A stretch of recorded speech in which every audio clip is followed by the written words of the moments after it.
10 years have passed since this story, but it is etched in my memory as if it happened yesterday. It was the first day of Eid al-Fitr, and as usual, my uncle and his family visited us. I was overjoyed by their presence, especially since my uncle has two sons, one 2 years older than me and the other a year younger. I was 13 at the time, and Eid days meant happiness, gatherings, and delicious food. We sat together around the table, as is customary on the first day of Eid, eating salted herring and fasih, with laughter filling the air. After the meal, my mother sat down to prepare tea, and everyone was busy chatting. In a moment of quiet, the sound of a sharp, urgent knock on the door rang out, as if the person behind it had no patience. I hurried to open the door, and when I did, I was surprised to find a small girl, about 7 years old, standing in front of me. She had shiny black hair falling over her shoulders, warm hazel eyes, and a face like an angel's, innocent and radiant.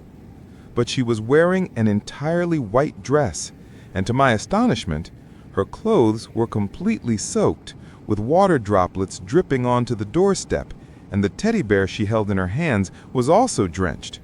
She was shivering from the cold, and I wondered, how did she get here? Before I could comprehend what was happening, my father had come to stand behind me, his face grim with bewilderment. "Who are you, sweetheart? And why are your clothes all wet like this? Why are you shivering?" The girl raised her head and looked at us with eyes full of fear, saying in a trembling voice, "I was in the car with my mom and dad, but the car overturned in the canal. Please, Uncle, hurry and help them." Her words fell heavily on my ears like a gunshot, shattering the peace of the place. There was something eerie about her features, as if she wasn't truly present in that moment, like a faint image of something that had lost its life. My father asked her in an anxious voice, "Where was the accident, sweetheart?" "In front of the house, near the sycamore tree." Without hesitation, my father said to her, "Come in, sweetheart. I'll go down and see what's happening." The girl entered, and my mother quickly took her, put a towel on her head, and tried to calm her down. Then she left her in the bathroom and went to get her some dry clothes. But when she returned, she found the towel thrown on the floor, and there was no trace of the little girl.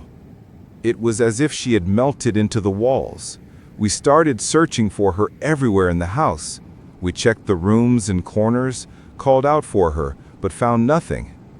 The atmosphere in the house grew heavy, and the anxiety began to envelop us all, as if a mysterious whisper was spreading through the air. We all realized that what was happening was inexplicable.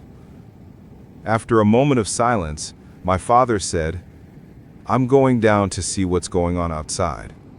My uncle replied, his eyes shining with worry, "Wait, I'm coming with you."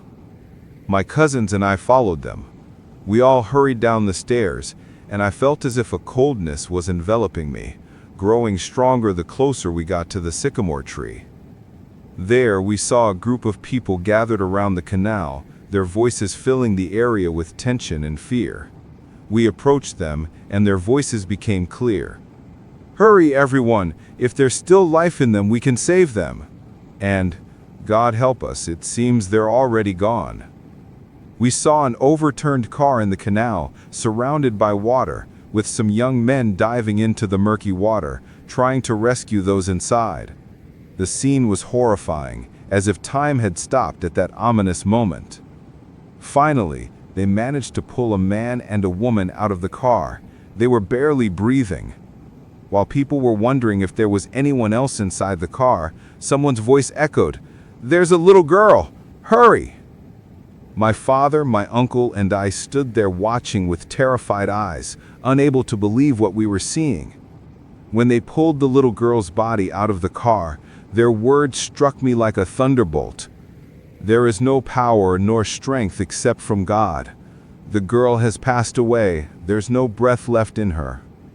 I saw the girl and my heart froze. I felt an overwhelming shudder run through my body, as if an electric current had pierced me. She was wearing the same white dress and holding the same soaked doll. It was the same girl who had knocked on our door just minutes ago. Our eyes met, as if we were searching for answers in each other, and the terror was evident on our faces. We returned home in a state of silence, each of us trapped in a whirlwind of thoughts and unanswered questions. We couldn't sleep that night or for days after.